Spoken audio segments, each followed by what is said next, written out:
Hey everybody out there in YouTube land, it's Dennis from DJ's Classic Garage, and first of all, I want to thank everyone that has been supporting the channel.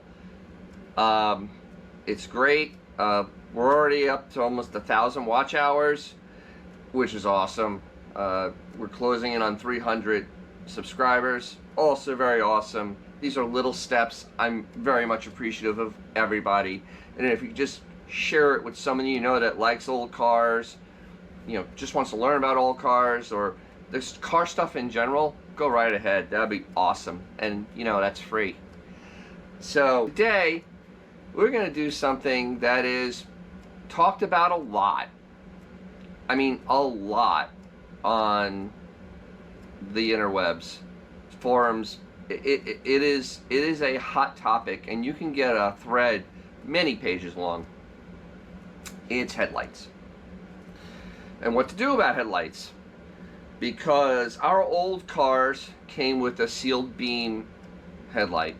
There was not halogen, it was just a sealed light bulb, and they threw light like a flashlight with a dirty lens. They were horrible. And then halogen came along, and that still threw light like you were shining through a sheet. Yeah. So what came along in the evolution was HID, which was very high output bulbs that you would put in a glass lens. It would be like an H4 lens, and you'd have to run separate power to it because they took a lot of wattage,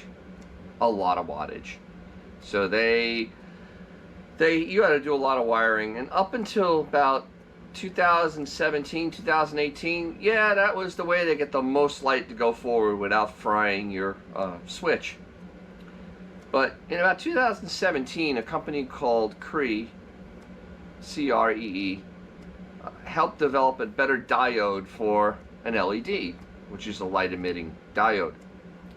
And what they ended up doing was making these diodes be able to just throw immense amounts of light while still taking just minimal amounts of power.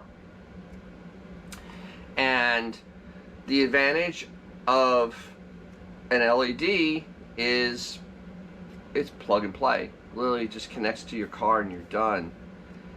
And I'm going to show you just how much better it is than an HID. And you stay to the end for that, because I have the end all, the be all. But you know, the HIDs, as good as they were for throwing out light, they were complicated because you had to run relays to set power up to them. They were designed with many failure points, because now you had relays that could fail, wiring that could fail. It was expensive to do. I mean, the bulbs itself were very expensive. Buying all the right relays, you know, doing all the wiring, and then of course last, you're then cutting up and ruining your wiring harness in your car. And if you have a collector car like myself, that's really not a pleasant thing. So that's why I was a very early adopter to LEDs. I started with just tail lights and interior lights, because headlights had not come along when I first did the car around 2010. So then I adapted, and I'm going to show the setup in just a minute. But you know, this is what everybody thinks of when they think of LEDs. They think of these things. This is from, like, I think 2010. And you can just see the LED, you know, the light emitting diodes. They're just horrid. Individual little bowl, you know, little things on there, and they just throw meager amounts of light. I mean, this flashlight, this is a Cree. I'm not even gonna put it toward the camera. It's too bright. But this is what an LED can do. So let's get to it, and let's take a look at the actual setup in my car which was done through eBay and Amazon. And when you do your car, you have to know if you have a 2-light setup or a 4-light setup. My car is a 4-light setup. 4-light setup uses 5 3/8 inch lenses. A 2-light uses a 7-inch lens. When you're looking at lenses, just make sure they're DOT approved and that they're made of glass. Glass gives a better spectrum of light through it. It wears better over time than plastic. It also will look, on a non-hidden headlight car, it will look normal. You won't be able to tell the difference if you just buy the H4 lens and then an H4 LED bulb. You're set. So let's go over and take a look at this setup. Okay, here's the headlight setup for my 72 Charger. First, I'm going to show everything with the hidden headlights closed so you get a better view of the setup. So here's the glass lenses, and they fit right in to the buckets. They go right in. In the back, you have the where you put the bulb in, and it has a little rubber thing. Sometimes you may have to adjust it or not to get the LED to go in, but it screws in, has the same mounting thing. On my car, there's an extra little thing. It's a load resistor, because on hidden headlight cars, you have to have a load resistor because the relay needs to see a load to know that the headlights are off. You know, there has to be resistance. When they're off, there's no power going through them. There's resistance. And if you don't have that, your headlight doors just open all the time the car turns on. So that's the only difference. If you have a regular non-hidden headlight car, you have no issues. You'll just be like my high beam light, which is it's just plugged in. And so there is how the setup looks. And there's just no, and what we'll do is I'll open the doors and we'll take a look at the actual light and how the lights actually look.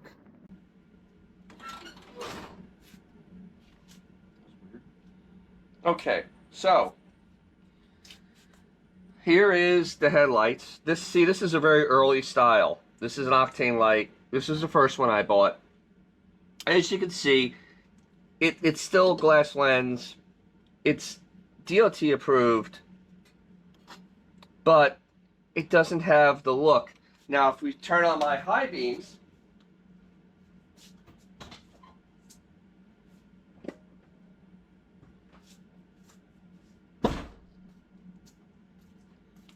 okay, my high beams, I've done a French where you do yellow, because I use them as a fog lamp, because I don't really need high beams with these LEDs, and when we go outside you'll see the type of light I get out of them. But see, this is more traditional style. It has the lines in it. It looks just like the seal beam you remove from the car. So this style is very nice. This is what Octane had at the time. It throws a nice light. I may change it, but you know, it works well. So let me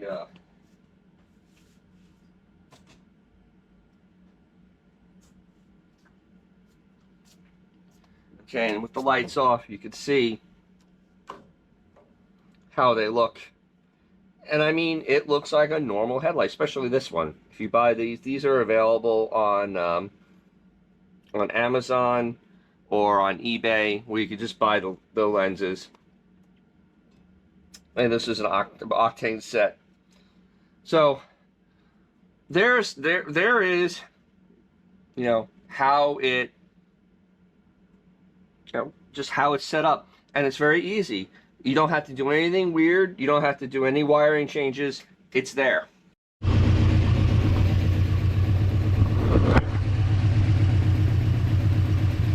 I just realized it's really dark.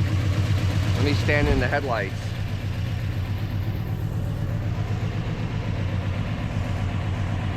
Wow, okay. So, that's what it looks like when you look at the front of the car.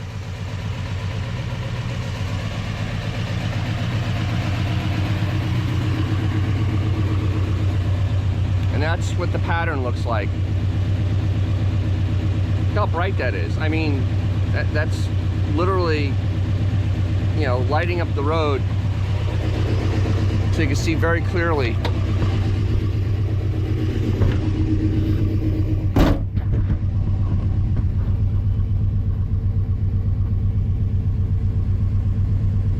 So,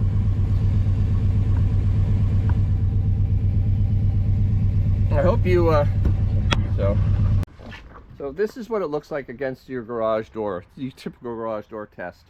So you have a pretty solid cutoff straight out from the car. There is a line. And then the way I did the yellows, since I wanted something more like a fog lamp, because I'm in Florida, it does that. So it cuts down really low. So I kind of light the lower part of the road. And you guys don't really have high beams. But you don't really need them when your low beams are that bright. Okay, so we've seen how they looked outside. Alright, so we've seen how they look outside. So now let's take a look at why this is superior. Okay?